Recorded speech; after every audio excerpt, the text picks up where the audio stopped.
အရွယ်နဲ့အာဂါတရှေးအခါက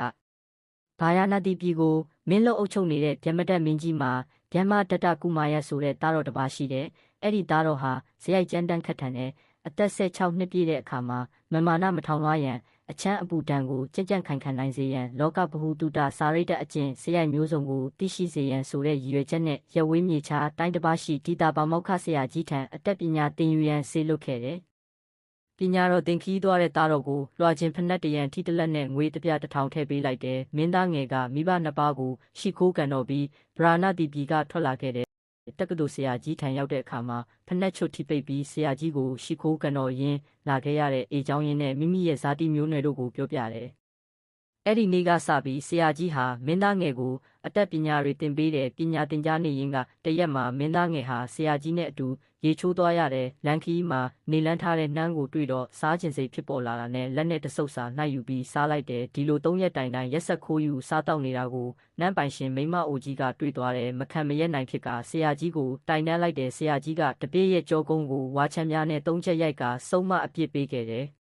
အရိုက်ခံရတဲ့မင်းသားငယ်ဟာစိတ်ဆိုးသွားတယ်မျက်ထောင်ကြီးနဲ့ဆရာကိုစစ်စစ်ကြည့်ကငါသာရှင်ဘရင်ဖြစ်လာရင်ဒီဆရာကိုတက်ပစ်မယ်လို့ရန်ညိုးဖွဲ့တိမတ်ထားလိုက်တယ်မင်းသားငယ်ဟာပညာဆုံးတဲ့အခါပြီးတော့ပြန်ရတော့မယ်ပြီးတော့မပြန်ခင်မှာဆရာကျွန်ုပ်မင်းဖြစ်တဲ့အခါမှာဆရာထံလူလွတ်လိုက်ပါမယ်ဆရာကြွဖြစ်အောင်ဆက်ကြွလာခဲ့ပါနော်လို့ဖိတ်ခေါ်ခဲ့တယ်မင်းသားငယ်ဘရင်ဖြစ်လာတဲ့အခါမှာလက်ဆောင်ပဏာကွေနဲ့အတူလူလွတ်ပြီးဆရာကြီးကိုကြွဖို့အပင့်ခိုင်းလိုက်တယ်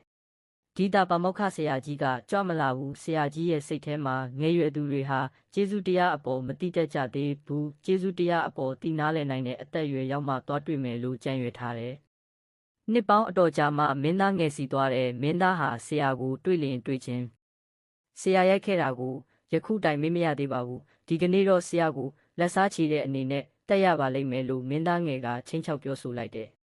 မင်းသားလောကမှာ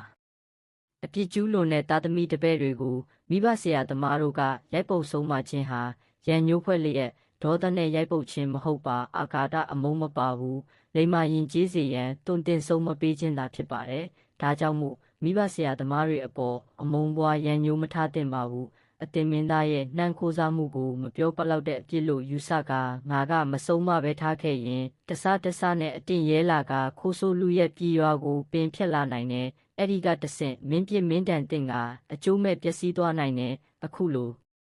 ထီးနှန်းကိုလည်းရရှိခံစားနိုင်မှာမဟုတ်ဘူးထီးနှန်းနဲ့လွဲသွားနိုင်တယ်အခုတင်မင်းသားရနေတဲ့ထီးနှန်းစီစိန်ဟာတင်မင်းသားကိုလိမ္မာရင်ကျေးအောင်တွင်တင်ဆုံးမပေးခဲ့တဲ့ငါရဲ့ကျေးဇူးပင်မဟုတ်ပါလောဆရာကြီးကပြန်လည်ပြောဆိုလိုက်တယ်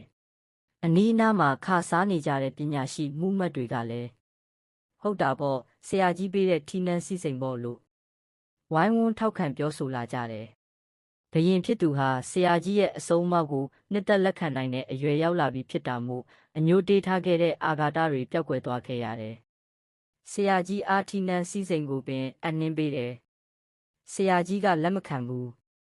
ကျေးဇူးတရားနားလေတည်တတ်တဲ့တပည့်ကောင်းပီတစွာဖြင့်တိုင်းပြည်ကိုတရားနဲ့အညီဆက်လက်အုပ်ချုပ်ကမင်းလုပ်နေပါတော့တယ်